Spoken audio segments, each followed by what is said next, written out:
This is Just One Day, and today I'd like to encourage you from 1 Thessalonians chapter 4, verses 13 through 18. But I do not want you to be ignorant, brethren, concerning those who have fallen asleep, lest you sorrow as others who have no hope. For if we believe that Jesus died and rose again, even so God will bring with him those who sleep in Jesus. For this we say to you by the word of the Lord, that we who are alive and remain until the coming of the Lord will by no means precede those who are asleep.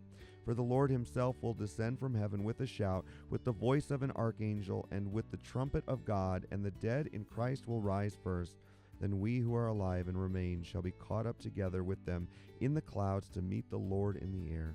And thus we shall always be with the Lord. Therefore comfort one another with these words.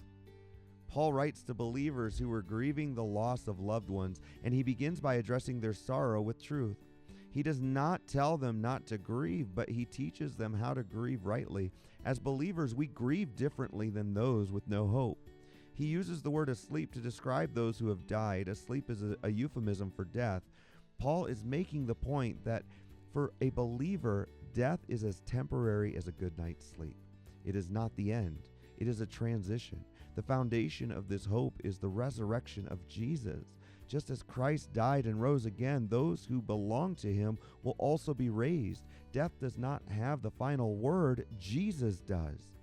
Paul then describes the future promise. The Lord will return, the dead in Christ will rise, and believers will be gathered together with him. This is not symbolic. It is a real thing, a real coming event that gives us real hope.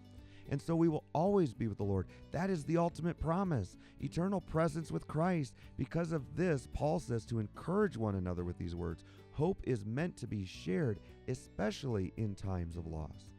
Remember that death is not the end for those in Christ. Let that truth shape how you grieve and how you comfort others. For just one day, encourage someone with the hope of eternity and rest in the promise that you will be with the Lord forever.